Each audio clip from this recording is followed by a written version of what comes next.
On va chercher les domaines de définition de trois fonctions. D'abord, le domaine de définition de la fonction f qui à x associe 2 sur x moins 2 moins 5 sur 4x moins 1.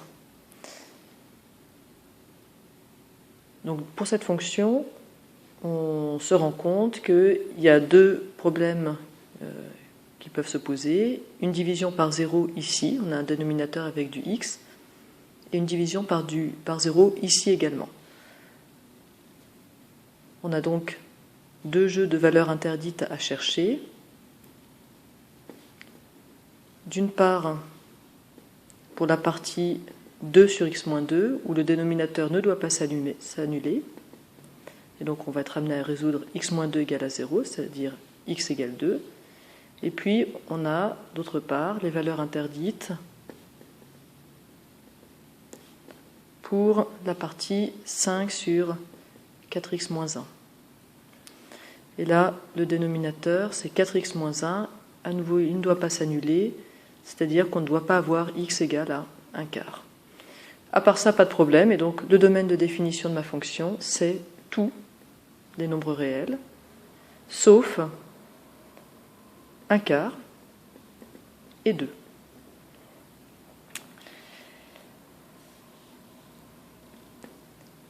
On va ensuite s'intéresser au domaine de définition de la fonction qui à x associe 7x moins 1 sur 4x au carré moins 36.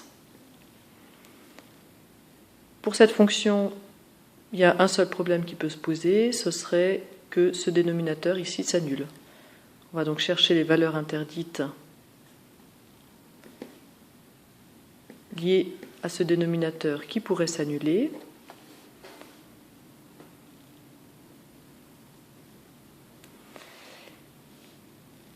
Et on est donc amené à résoudre 4x au carré moins 36 égale à 0. Ça, c'est ce qu'on ne veut pas avoir. Et pour ça, il ne faut pas qu'on ait 2x moins 6 fois 2x plus 6 est égal à 0. Puisqu'ici, on a reconnu, j'espère que vous avez reconnu, une identité remarquable, celle que, en principe, on numérote 3, qui dit que a au carré moins b au carré est égal à a moins b fois a plus b. Ça m'évite d'utiliser les formules de Viette et ça me permet de trouver rapidement les solutions, puisqu'on se rappelle aussi qu'un produit est nul si et seulement si l'un des facteurs est nul.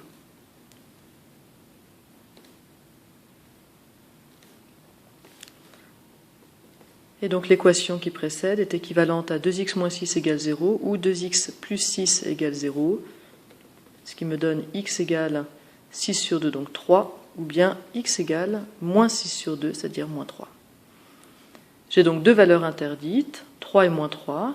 À part ça, pas de problème. Et donc mon domaine de définition, c'est tout sauf les nombres moins 3 et 3.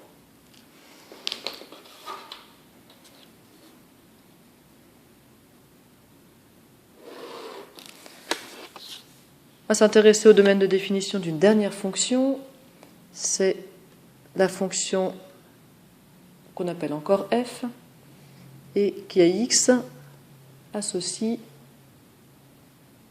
racine de 3 moins 15x. Alors pour cette fonction, la seule chose qui pourrait poser problème, c'est l'intérieur de cette racine. Il faut que ce qui est sous la racine soit positif. Et donc, je vais ici penser positivement et réfléchir aux valeurs autorisées.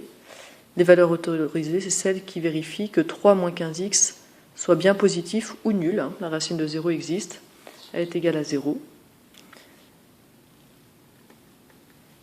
Alors ici, au choix, si vous laissez le x à gauche, vous ferez attention au signe. Donc vous passez le 3 à droite en faisant moins 3 des deux côtés, ça ne change pas le sens de l'inéquation. Puis attention, au moment où vous divisez par moins 15, pensez bien à changer le sens de l'inéquation, moins 3 sur moins 15, c'est-à-dire que x doit être inférieur ou égal à 1/5.